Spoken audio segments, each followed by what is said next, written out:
I go by Logan when the job calls for discretion. It's not my real name, but it does the trick. I'm a private investigator, not the Hollywood type with fast cars and thrilling chases. Most days, it's sitting in a parked car for hours, chewing through cold takeout while watching people unravel their own lives one bad decision at a time. But now and then, something lands on my desk that grabs me by the collar. This case was one of those. It began with a man named Mark. Early to mid-40s, rich, polished, the kind of guy who looked like life usually bent to his will. But that day, he walked into my office looking hollowed out. His voice was level, but you could hear the break behind it. "She's having an affair," he said. That phrase isn't new to me. People say it like they're asking for proof of hope. But Mark already knew. He wasn't looking for reassurance.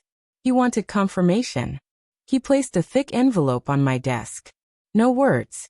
Inside were photos of a woman, his wife, blonde, elegant, in her late 30s, along with a business card bearing her number and 10 grand in cash. No backstory. Just what I needed to get to work. 16 years of marriage, and he was ready to see the truth. Or maybe ready to act on what he already suspected. Her name was Claire. The type who carried herself like life was a runway. Tall, poised, every detail of her look effortlessly right. She didn't just turn heads. She commanded attention. It didn't take long to find out where her afternoons were going. On the third day, she led me straight to him. They met at a modern bistro, the kind of place with overpriced meals and minimalist decor. She walked in like she owned the room. He was already seated, mid-30s, clean-cut, expensive watch glinting under the soft lights. His name was Peter. And this wasn't a one-time slip. The way they touched, how she leaned in laughing, her fingers brushing his sleeve. It was all too comfortable, too practiced. I snapped the photos. Not because I had to, Mark already knew, but because he needed to see it. Over the next several days, their routine revealed itself. Claire wasn't stumbling into mistakes. She was calculated. Hotels booked in advance, short-term apartments rented under aliases, even stolen moments in Peter's car. She wasn't just cheating, she was organized about it. When I handed over the evidence, I expected a reaction. Rage. Tears. Something. But Mark just stared at the photos and recordings. The kind of text that made you feel like you needed a shower afterward. His voice was calm when he spoke, but his words were ice. "She thinks she's smart," he said. That's when it hit me he wasn't broken. He was plotting. He flipped to a photo of the man. "What about him?" "Peter Graham," I replied. VP at a tech firm. Married. 2 kids. Lives in the suburbs. Real smug type. Mark smirked. "His wife, no." "Not yet. But from what I've heard, she's not exactly forgiving." Her name was Natalie Graham. And the kicker? She owned the apartment Claire, and Peter had been sneaking around in. I guess irony has a real sense of humor. Mark nodded slowly, like someone assembling pieces on a game board. "Get in touch with her. Let's make this a joint operation." The next afternoon, I was sitting across from Natalie in a quiet cafe. Late 30s, sharp eyes, the kind of woman who didn't wait for someone to open doors for her. When I laid out the truth, photos, names, timelines, she didn't break. She studied every image in silence, then looked up and said, "What do you need from me?" Mark had pegged her right. That night, the 4 of us gathered in Natalie's living room. Mark, Natalie, her brother Danny, a guy built like a wrecking ball, and me. Mark came with legal angles. I had the surveillance. Danny was the muscle, and Natalie, she brought the wrath. Her father had a military background with rumors of darker affiliations. She'd grown up in fire, and now she was ready to burn it all down. "They're meeting again tomorrow night," I said. 7 sharp. I can set up hidden cameras. Natalie waved that off. "I've got it covered.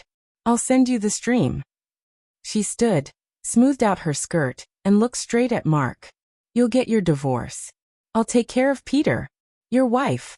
She turned to Mark, voice like glass. "You want her embarrassed or destroyed?" Mark didn't hesitate. "Both." Natalie smiled. "Perfect."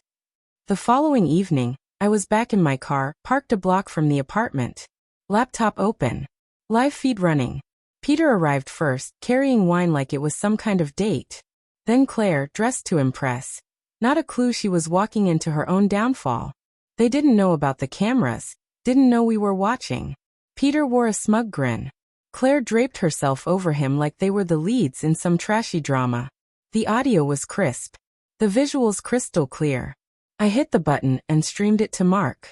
It was time to let the consequences do the talking. Natalie arrived 10 minutes before Mark's car pulled up. Danny was with him in the passenger seat. This wasn't going to be a heated argument, it was a takedown. Mark didn't storm in. That wasn't his style. He was cold, composed. He knocked 3 steady raps, deliberate and chilling. Inside, the live feed showed Peter frozen mid-motion, caught in the act. Claire scrambled for the bedsheets, dragging them over herself like a guilty child. When the door opened, things moved fast. Mark's voice came through calm, controlled. "Peter," he called. Peter, looking confused and only half-dressed, stumbled to the door.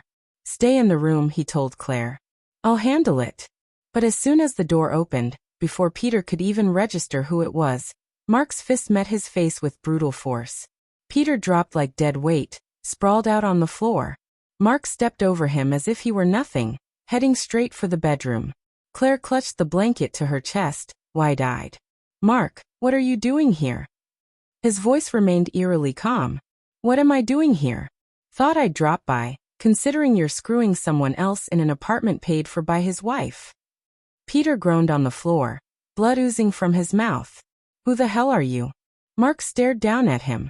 "I'm the husband of the woman you've been sleeping with in your wife's apartment. How's that jaw, by the way?" Natalie and Danny entered, staying near the doorway. Natalie locked eyes with Claire, her expression a mix of pity and pure disdain. Danny's presence alone shrunk the room. Peter tried to collect himself, pushing to his knees. "You've got this wrong." Mark cut in, not giving him the chance. "Oh, I've got it exactly right. You're screwing my wife in a place your wife paid for. What I don't understand is how you thought this would end." Claire's voice cracked as she cried. "Mark, we need to talk." "Talk?" Mark let out a short, bitter laugh. "We stopped talking when you decided your yoga teacher didn't give you enough of a workout." Peter tried to rise again. "You don't get to." Mark turned sharply. "Sit your ass down." He started pacing. "Here's how this ends. Claire, you're done. Clothes, jewelry, cards, everything I gave you gone. Bank access revoked. You'll get served tomorrow. Don't bother fighting it, you'll lose." Then he looked back to Peter. "And as for you, your wife's got something to say." Natalie stepped forward, her heels clicking loud in the tense silence.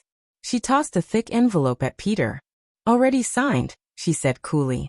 "The house, the kids, the car, it's all mine. You won't have much more than bus fare when I'm through." Peter looked crushed. "Natalie, please." Her tone turned icy. "You don't get to plead. You humiliated me. Thought you could cheat without consequence." Mark spoke again, never once breaking his steady gaze. "I could beat the hell out of you right now. But I don't need to. Your life's going to fall apart without my help. Her family, especially her father, won't take this lightly. Military man with connections. You'll be lucky if you can walk the street without looking over your shoulder." Danny cracked his knuckles behind him. "If he can afford a street," Mark added with a grin. He turned to Claire one last time. "And don't think this ends here. Our kids know what you did. They've seen everything. If they ever want to talk to you again, that'll be their choice. I won't stop them. But don't expect miracles." Claire's sobs turned into wails, but Mark didn't spare her another glance. He walked out. Natalie and Danny followed behind, leaving only silence in their wake. Peter sat holding his busted face, and Claire sobbed into the sheets. The destruction they'd created hung heavy around them. I shut off the live stream and leaned back in my car seat. Another case wrapped. Another home blown apart. But the paycheck?